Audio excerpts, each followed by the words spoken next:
नमस्कार, मैं Nishant Kumar. Very good evening to all of you.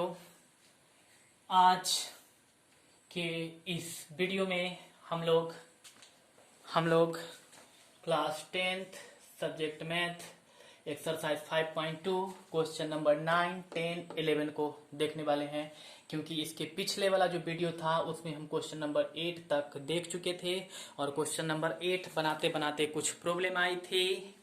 आप सभी आदमी देखे होंगे तो आपको पता होगा ही होगा। तो हम अभी क्वेश्चन नंबर 9, 10 और 11 को देखने वाले हैं। जल्दी जल्दी मतलब आपको समझाते हुए चलेंगे। क्वेश्चन नंबर 8 में थोड़ा हम कल जल्दी जल्दी किए थे, पता नहीं आपको समझ में आया या नहीं। यदि आपको नहीं आया होगा तो आप कमेंट बॉक्स में मुझे लिख करके जरूर बताइएगा। यदि नहीं आया होगा तो हम उस क्वेश्चन को किसी भी अगले वीडियो में डाल करके आपको नोटिफिकेशन कर देंगे, डाल देंगे, मैसेज कर देंगे कि आप वहां से जाकर के उस क्वेश्चन को देख सकते हैं। तो अगर समझ में आ गया तब तो ठीक है, नहीं समझ में आया होगा तो आप मुझे जरूर बताइएगा। अभी हम क्वेश्चन नंबर 9 को सॉल्व करने वाले हैं। चलिए क्वेश्चन नंबर 9 को देखते हैं। अभी कहता है कि यदि किसी एपी के तीसरे और नौवें पद, तीसरा मतलब A3 और नौवें पद मतलब A9 4 और -8 है, यानी पहले तीसरा है तो तीसरा पद 4 हो जाएगा और फिर नौवां है तो नौवें पद -8 हो जाएगा। यानी कि हम 9 का सोल्यूशन में लिख सकते हैं। 9 के सोल्यूशन में गिवन क्या, तो A3 बराबर में कितना 4। तो जब यहाँ पर 3 है तो फॉर्मूला क्या होने वाला है, A प्लस में 2D बराबर में 4, 2D बराबर 4 समीकरण 1 हो गया। उसके बाद है 9 में पद -8 है, यानी कि A9 बराबर में -8। और जब यहाँ पर A9 है तो फॉर्मूला क्या होने वाला है आप लोग कमेंट बॉक्स में मुझे भेजेंगे। मेरे यहाँ लिखने से पहले आप उसको वीडियो को पॉज कीजिए, टाइप कीजिए, सेंड कीजिए और तब वीडियो को चालू कीजिएगा। हम अभी लिख रहे हैं A9 बराबर, फॉर्मूला लिख रहे हैं, होगा A प्लस में 8D बराबर में -8, इसको समीकरण 2। क्या निकालना है इसका, तो इनका कौन सा पद जीरो होगा, कौन सा पद इसका जीरो होगा। चलिए कौन सा पद जीरो होगा उसको बाद में देखेंगे, पहले इसको सॉल्व कीजिए। तो हम क्या करेंगे कि -8 को मतलब समीकरण 2 को समीकरण 1 से घटाएंगे। पहले इस दोनों समीकरण के माध्यम से ए और डी का मान निकाल लीजिए, क्योंकि आप ऐसा समीकरण पीछे सॉल्व कर चुके हैं। तो यहाँ भी इस दोनों समीकरण के माध्यम से आप ए और डी का मान निकालेंगे। चलिए हम करके बताते हैं। हम लिखेंगे यहाँ पर लिखेंगे समीकरण 1 को समीकरण 2 से घटाने पर समीकरण 2 क्या है, समीकरण पहले 1 को समीकरण 2 से घटाना है, 2 में से 1 को घटाना है तो 2 को ऊपर लिखेंगे A प्लस में 8D बराबर में -8 और समीकरण 1 को लिखेंगे इसके नीचे A प्लस में 2D बराबर में कितना, तो 4। ये प्लस है तो यहाँ पर माइनस, ये भी माइनस। अब ये ए कैंसिल हो गया, प्लस माइनस, और यहाँ पर 8D प्लस में है और 2D माइनस में है। तो आप यदि यहाँ पर प्लस माइनस करेंगे तो माइनस, तो 8 में से 2 घटा लीजिए तो 6D बराबर, यहाँ पर माइनस यहाँ पर भी माइनस, तो माइनस माइनस प्लस, इसलिए यहाँ पर -12, तो 6 दूनी में 12, इसलिए D बराबर में -2। अब इस D का मान आप समीकरण 1 में रख लीजिए या फिर समीकरण 2 में, तो आपका A का मान निकल जाएगा। चलिए हम लिखते हैं D का मान समीकरण 1 में रखने पर लिखेंगे नाउ, मतलब अब D का मान समीकरण 1 में रखने पर, बस ये सब क्वेश्चन नहीं है, बिल्कुल इस सबको क्वेश्चन नहीं कहा जा सकता है। ये सब गेम है, खेल है। यदि आपको खेल खेलने आता होगा तो आप इसको आराम से खेल सकते हैं, यदि खेलने नहीं आएगा तो थोड़ा सा परेशानी होगा। लेकिन ये सब कोई क्वेश्चन नहीं है, इस सबको क्वेश्चन नहीं कहा जा सकता। ये सब बहुत सिंपल क्वेश्चन है, बहुत ही सिंपल, मतलब एक गेम है, गेम की तरह हम लोग खेल रहे हैं। ये सब क्वेश्चन हम इस प्रकार का समीकरण पिछले चैप्टर में सॉल्व कर चुके हैं, बस उसी चीज को यहाँ पर रिव्यू कर रहे हैं। डी का मान समीकरण 1 में रखना है, तो समीकरण 1 आपका है A प्लस में 2d बराबर 4, तो देख सकते हैं आप यहाँ पर a प्लस में 2d बराबर 4, तो यहाँ पर a प्लस में 2 और d का मान आपके पास देख लीजिए, यहाँ पर -2 है, तो यहाँ पर हो गया -2 बराबर में 4। तो यहाँ पर a ये हो गया 2 दूनी -4 बराबर में 4, ये इधर माइनस में है तो उधर जाएगा तो प्लस में, तो a बराबर में 4 प्लस में 4, देयरफॉर a बराबर में 8। a बराबर में आपका 8 निकल चुका है, आपको d का मान निकल चुका है, a का मान निकल चुका है, और क्वेश्चन में पूछा जा रहा है कि इस AP का कौन सा पद शून्य होगा, तो हम मान लेंगे कि nth टर्म इसका शून्य है। यहाँ पर लिखेंगे देयरफॉर मान लेते हैं कि nth टर्म इसका शून्य है, और nth टर्म का फॉर्मूला हम आपको बता चुके हैं, a plus n minus 1 into D. तो आप यहाँ पर लिखेंगे a प्लस में n माइनस 1 इंटू डी बराबर में 0। a का मान आपको पता है कितना, तो 8, यहाँ पर 8 प्लस n माइनस 1, और d का भी मान आपको पता है कितना, तो -2, तो यहाँ पर लिख देंगे -2 बराबर में 0। तो उसके बाद क्या होने वाला है ये देखिए यहाँ पर हो जाएगा आपका ये 8 इधर प्लस में इधर जाएगा तो माइनस में, 8 इधर प्लस में इधर जाएगा तो माइनस में, तो आपके पास बचेगा क्या, तो ये वाला टर्म n माइनस 1 और -2 बराबर में -8। अब n माइनस 1 बराबर में -8 बटा में -2, माइनस माइनस कैंसिल, 2 चौके 8, तो n माइनस 1 बराबर में 4, तो ये -1 है उधर जाएगा तो +1, तो 4 प्लस में 1, देयरफॉर n बराबर में 5।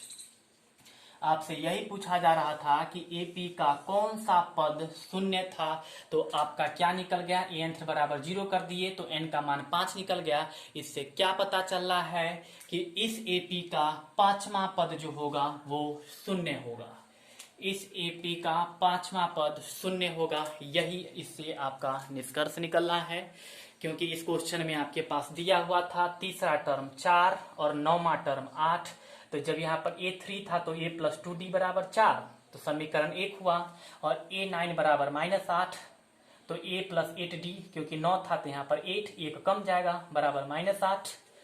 अब हम क्या करें कि समीकरण 1 को 2 में से घटा दिए तो d का मान निकल गया, और d का मान जब हम समीकरण 1 में रख दिए तो a का मान निकल गया, और a का मान निकल गया। तो पूछा जा रहा था कि इस AP का कौन सा टर्म शून्य होगा, कौन सा पद शून्य होगा, तो हम कर दिए nth टर्म इसका शून्य होगा, मतलब an बराबर शून्य होगा, और a का मान हमको पता था 8, तो a की जगह पर 8 और d के एक मान पता था -2, और बस हम कैलकुलेट कर दिए तो n बराबर 5 आ गया। इससे यह पता चला कि इस AP का पांचवा पद जो होगा शून्य होगा। तो यहाँ पर आप नीचे में लिखेंगे अर्थात इस AP का पांचवा पद शून्य होगा।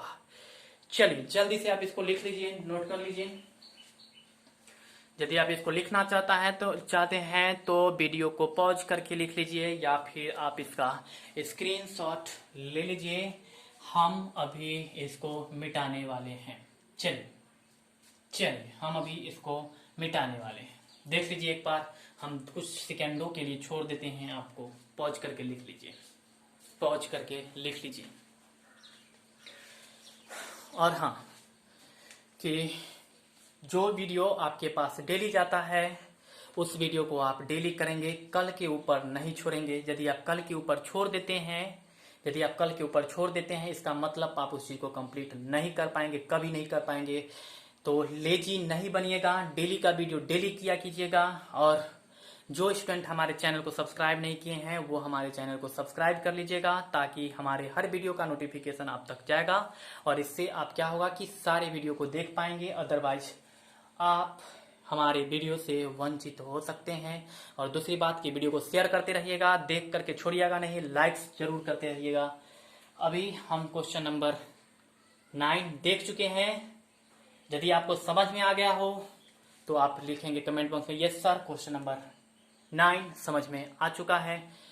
नहीं समझ में आया होगा तो वो भी आप कमेंट बॉक्स में मुझे बताएंगे कि नहीं समझ में आया, तो हम इसको और भी बेहतरीन करने की कोशिश करेंगे। फिलहाल आप क्वेश्चन नंबर 9 के बारे में मुझे जरूर बताएंगे कि कैसा आपको यह लगा, जो समझाने का तरीका था कैसा लगा, जो हम समझाएं वो कैसा हुआ, और भी इसमें कुछ एक्सप्लेनेशन चाहिए तो वह भी आप बताइए। फिलहाल क्वेश्चन नंबर 10 की तरफ हम चलेंगे अभी।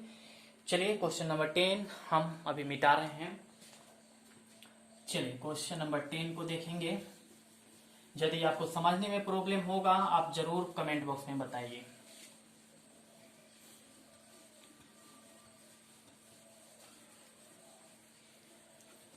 चलिए क्वेश्चन नंबर 10 का सॉल्यूशन। किसी एपी का 17वां पद, क्वेश्चन एक बार पढ़ लिया कीजिए। हो सकता है कि इसमें समझ में न आए क्योंकि पिक्चर क्वालिटी जो है कभी कभी नेट पे भी डिपेंड करता है, तो नेट खराब वजह के होने से के कारण आपको हो सकता है इसको नहीं समझ पा रहे होंगे, क्योंकि हम तो अभी देख पा रहे हैं हम अपने वीडियो में कि हर चीज क्लियर दिख रहा है। बट आप एक बार क्वेश्चन पढ़ लीजिए, एक बार क्वेश्चन आप पढ़ लीजिए। कहता है किसी एपी का किसी एपी का 17वां पद, मतलब कि A17 किसी एपी का 17वां पद जो है उसी एपी के 10वें पद से 7 अधिक है। कोई एपी है, मान लो A4, 8, 12, 15, 20 इस प्रकार से कोई एपी है, तो इसी एपी का 17वां पद इस एपी का 17वां पद इसी एपी के 10वें पद, तो मान लेते 10वां पद कितना A10 से 7 अधिक है, से 7 ज्यादा है, तो इसका सार्व अंतर ज्ञात कीजिए। इसका सार्व अंतर क्या होगा वो ज्ञात कीजिए, मतलब कि D बराबर क्या होने वाला है ये ज्ञात कीजिए। और D को इंग्लिश में पूरा नाम क्या है ये हम आप लोग को बता चुके हैं, तो इसलिए आप D का पूरा नाम मुझे कमेंट बॉक्स में भेजेंगे कि यस सर D का पूरा नाम ये होता है।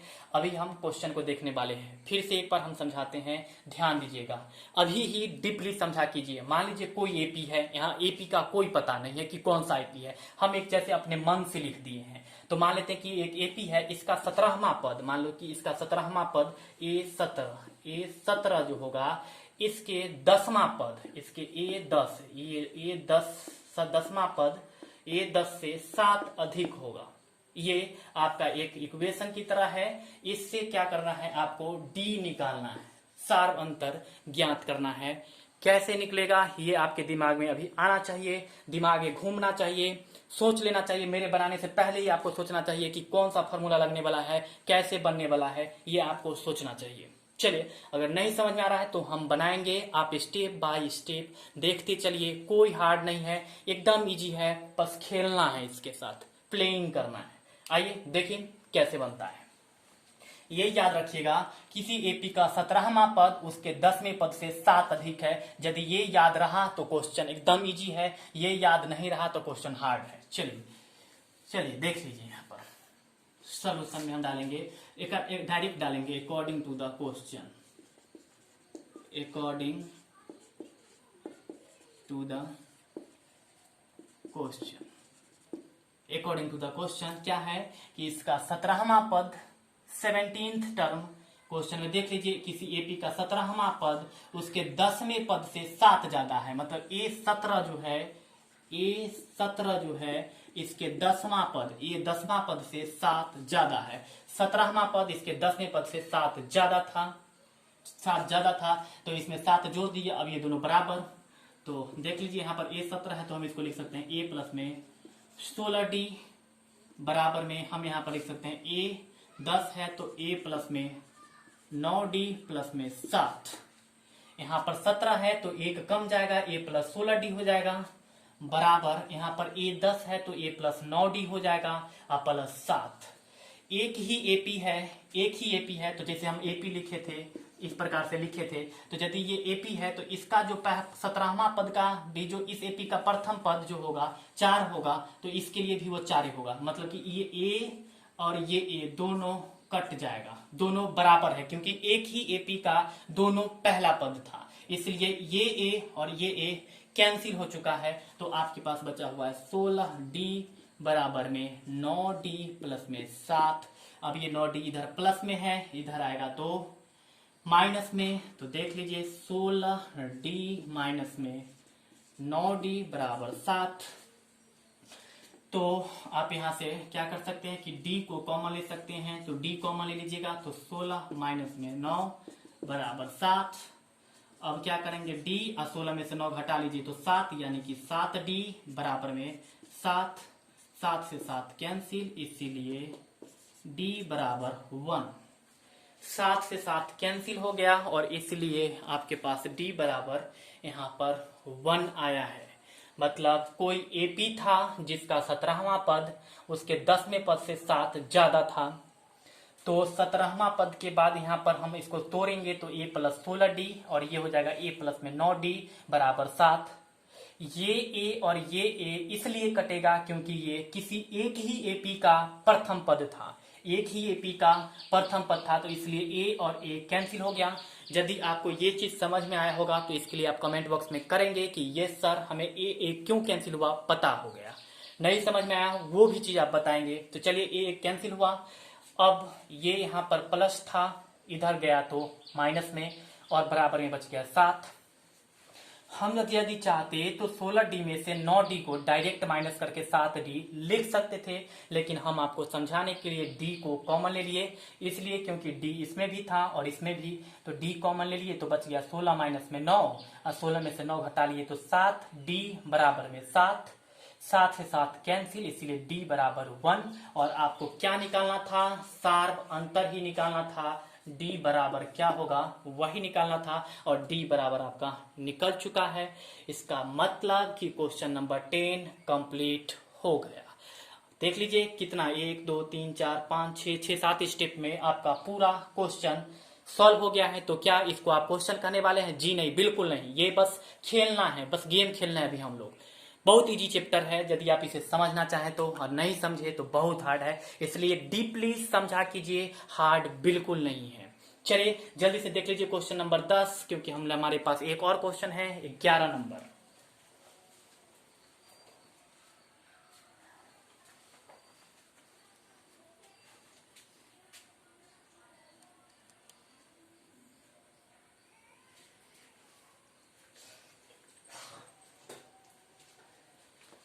चलिए हम मिटा रहे हैं अभी, चलिए मिटा रहे हैं।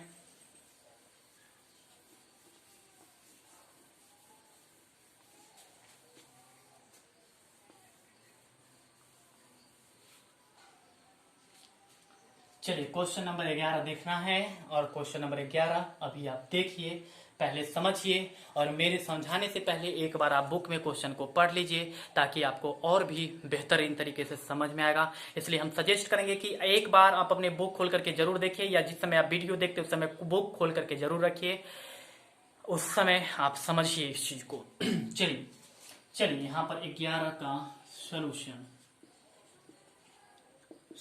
ए पी बराबर क्या है, तो देख लीजिए 3 3 15 27 39 डॉट डॉट डॉट, ये एपी है। इसमें पूछ रहा है एपी का कौन सा पद उसके 54वें पद से 132 अधिक होगा।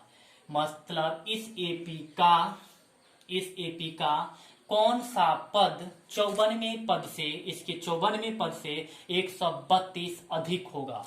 समझो इस एपी का, ध्यान दो, इस एपी का कौन सा पद मतलब कौन सा नंबर, कैमा पद मतलब एन निकालना है। इस एपी का कौन सा पद मतलब कैमा टर्म जो होगा इसके 54वें पद से, मतलब A54 से 132 ज्यादा होगा, 132 ज्यादा होगा। ये आपको यहां पर कैलकुलेट करके बताना है।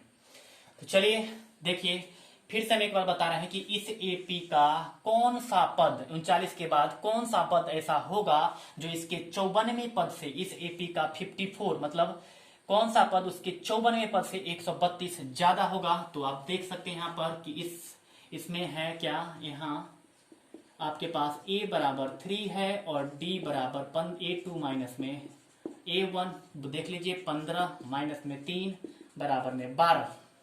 तो a का मान निकल गया, d का मान निकल गया। यहाँ पर आपका a का मान और यहाँ पर आपका है d का मान। तो प्रश्नानुसार प्रश्न अनुसार मान लेते हैं कि इसका nth टर्म इसके A54 से 138 ज्यादा है। इसका nth टर्म इसके A54 से 138 कौन सा पद 132 अधिक होगा। तो चलिए nth टर्म का आपको फॉर्मूला पता होगा। मतलब इस एपी का कौन सा टर्म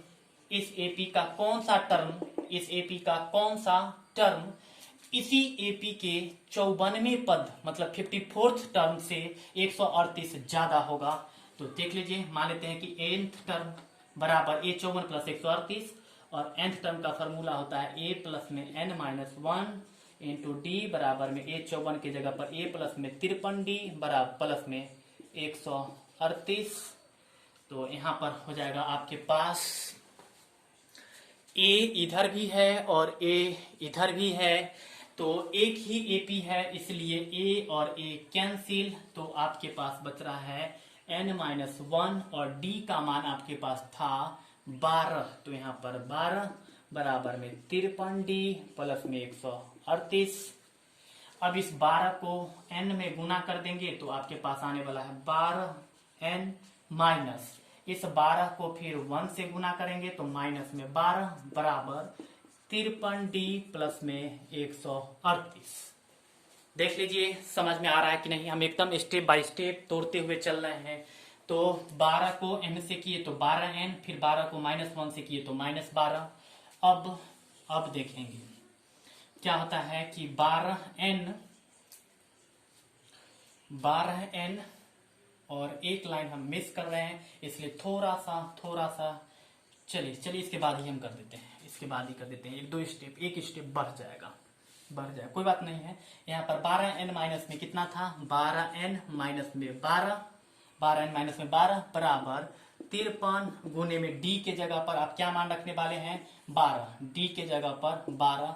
तो यहाँ पर 12 प्लस में 138 तो आपके पास यहाँ पर हो जाएगा 12n माइनस 12 बराबर 53 को 12 से गुना कर लीजिए, 53 को 12 से तो ये होगा 106 और यहाँ आ जाएगा 53 तो 6 3 और ये हो जाएगा 636 प्लस में 636 प्लस में 138 और ये इधर माइनस में है उधर जाएगा तो प्लस में। तो 12n बराबर 636 में इसको जोड़ लीजिए, 8 6 14 के 4 हाथ में 1 3 3 6 1 7 6 1 7 774 ये -12 इधर आएगा तो +12। तो 12n बराबर 4 और 2 6 7 और 1 8 और 7 12 से काटिए कितना होने वाला है 786 था तो 12 6 72 और 6 नहीं कटा। इसका मतलब कहीं पर मैंने मिस किया। A बराबर 3 15 27 39 था, A बराबर 3 D बराबर 15 माइनस 3 तो 12 ठीक है। an बराबर A54 प्लस 132 था, 132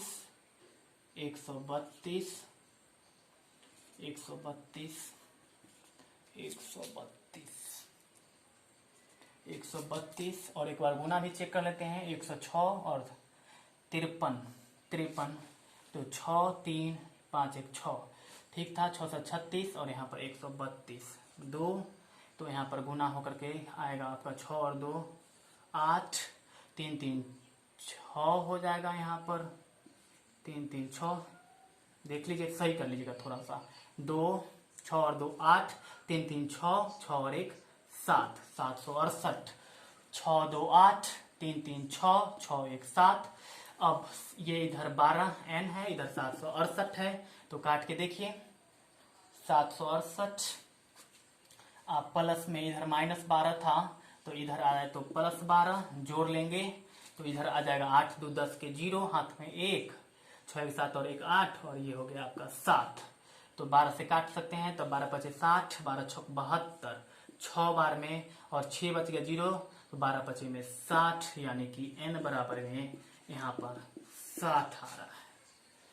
n बराबर 60 आ रहा है। यदि ये चीज समझ में नहीं आ रहा होगा तो आप 780 में 780 में 12 से भाग दे दीजिए। आपको यहाँ पर 60 नहीं, सॉरी मिस्टेक हो रहा है, क्या बात है पता नहीं है, 65 कैलकुलेट हो गया है। तो यहाँ पर ये 65 यानी कि n बराबर 65 निकल चुका है। और आपको यही बताना था कि इस एपी का मतलब इस एपी का कौन सा पद था, कैमा पद, कौन सा नहीं कैमा पद जो था से इसी एपी का 54वें पद से 132 ज्यादा था। तो हम लिख दिए कि इस एपी का nth टर्म जो है इसके 54 से 132 ज्यादा है।